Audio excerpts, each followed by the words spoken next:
Courbe dans l'espace de dimension 3. Section 1. On mine l'espace réel E3 de dimension 3 d'un repère orthonormé direct OIJK. Une courbe paramétrée dans l'espace E3 est une application gamma de I dans E3 où I est un intervalle de R. On la désigne par le couple I gamma. Pour chaque t appartenant à I, on désigne par m de t l'extrémité du vecteur gamma de t. En d'autres termes, OM de t égale à gamma de t. Le support d'une courbe gamma de I dans E3 est l'image de l'intervalle I par cette application.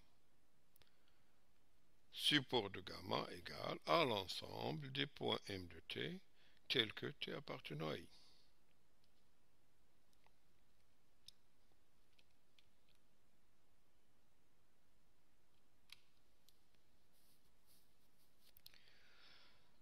Comme exemple simple, dans le plan E2, le cercle S de centre O et de rayon R a pour équation cartésienne x au carré plus y au carré égale r au carré et a pour équation paramétrique x égale r cos t, y égale r sin t, où t appartenant à 0 de pi.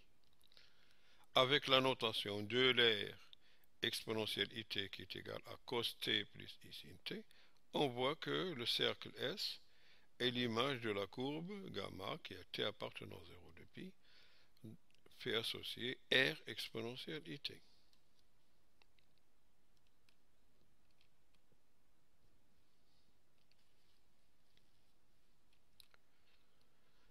Dans le plan E2, l'ellipse de centre O et de sommet moins A 0, A0 et 0 moins B, 0B a pour équation cartésienne x au carré sur A au carré plus y carré sur B carré égale 1 et a pour équation paramétrique x égale à A cos t, y égale à B sin t avec t appartenant à 0 de pi.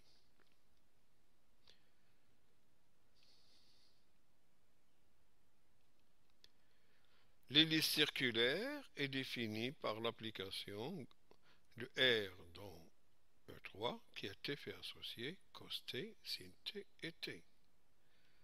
On voit que l'hélice circulaire, ici tracée sur le cylindre d'axe OZ, se projette sur le cercle unité, puisque x carré plus y au carré égale à cos carré t plus sin carré t égale 1.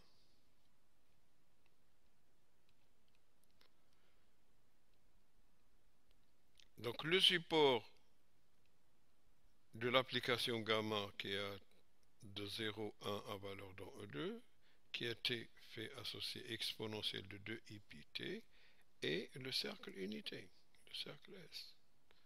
De même, le cercle S est aussi le support de l'application zeta de R dans E2 qui a été fait associer exponentielle i pi t au cube.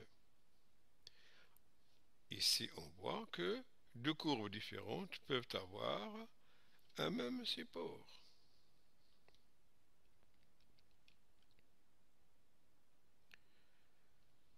Un arc gamma est dit simple s'il est injectif. Il est dit compact si I est un fermé borné, c'est-à-dire un compact de R. Et gamma est dit de Jordan s'il est injectif et compact à la fois.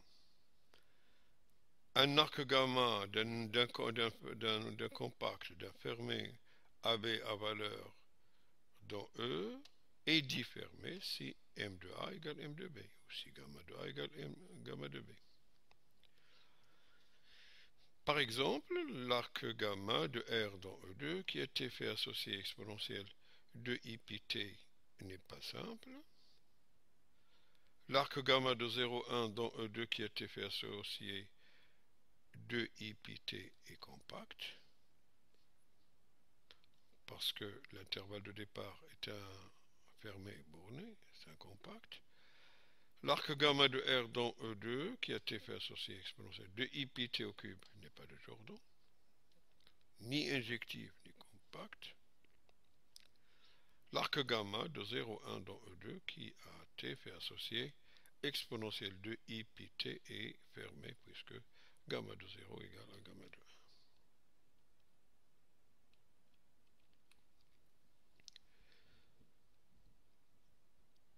Donc la notion de support d'un arc conduit à cette notion qui est la notion de arc séca équivalent ou arc géométrique. Un arc est dit de classe séca si l'application gamma de I dans E est de classe différentiable de classe séca sur I. Deux arcs I gamma et J delta sont dits séca équivalents si je peux trouver un séca difféomorphisme de I sur J tel que gamma égale à delta rho θ. C'est-à-dire que θ est un difféomorphisme de classe séca de I sur J qui rend commutatif ce diagramme. Rappelons qu'un séca difféomorphisme θ est une application de I sur J qui est bijective, qui est différenciable de classe séca, et que son inverse, θ-1, c'est aussi différentiable de classe séca. Un point mt0 est dit régulier si le vecteur gamma' de t0 est non nul. Le point mt0 est dit singulier ou stationnaire si le vecteur gamma' de t0 est nul. L'application gamma ou la courbe gamma est dite régulière sur I si elle ne s'annule pas sur I. C'est-à-dire que gamma' de t est différent du vecteur nul, quel que soit t appartenant à I.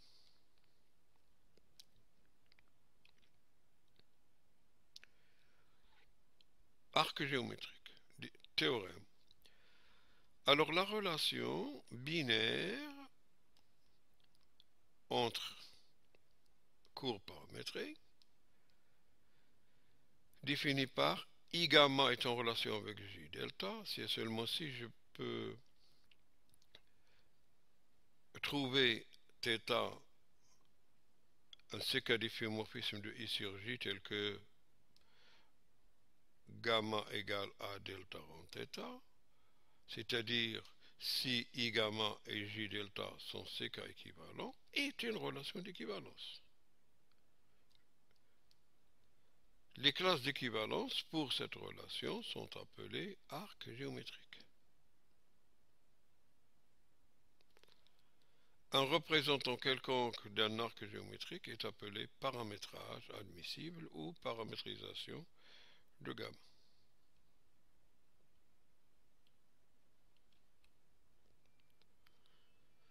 Soit I gamma et J delta, deux arcs séca équivalents. On sait qu'il existe un séca difféomorphisme θ de I sur J tel que, quel que soit t appartenant à I, gamma de t égale delta de θ de t. Donc si dθ sur dt est strictement positif sur I, alors θ croît lorsque t croît. On dit que les chemins ou les courbes I gamma et J delta ont la même orientation.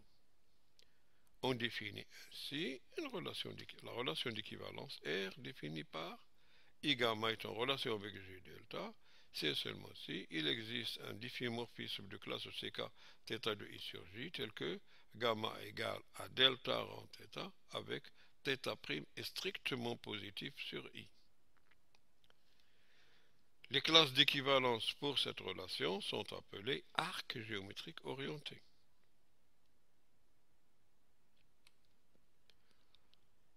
Tangente. Soit I gamma une courbe paramétrée de classe CK avec K supérieur ou égal à 1. Et soit grand gamma, l'arc géométrique représenté par I gamma et T0 appartenant à I. Et soit aussi M0 qui est égal à M de T0. On dit que I gamma admet une tangente en T0 ou que l'arc géométrique gamma admet une tangente en T0. C'est quoi? Si M de T0 plus H est différent de M0 pour H assez petit et H différent de 0. C'est-à-dire que la courbe gamma de T ou M de T n'est pas constante au voisinage de T0. La seconde condition, c'est que la droite définie par le point M0 et M de T0 plus H tend vers une droite limite quand H tend vers 0 et H différent de 0. Cette droite limite s'appelle tangente à la courbe gamma en T0 et sera désignée par grand T indice T0 de gamma.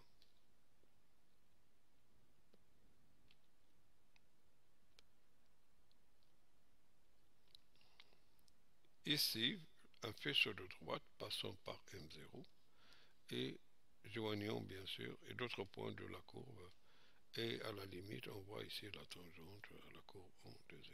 C'est celle-ci, pas celle-ci, ni celle-ci.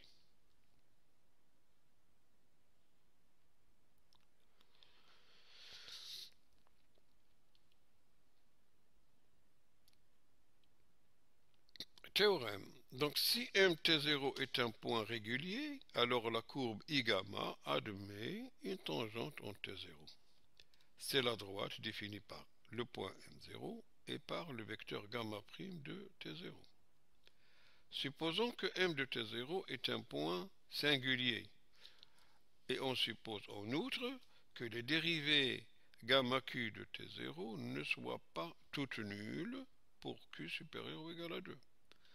Alors la courbe gamma admet une tangente en T0, c'est la droite définie par le point M0 et par gamma p de T0, où p est le plus petit entier supérieur ou égal à 2, tel que gamma p de T0 ne soit pas nul.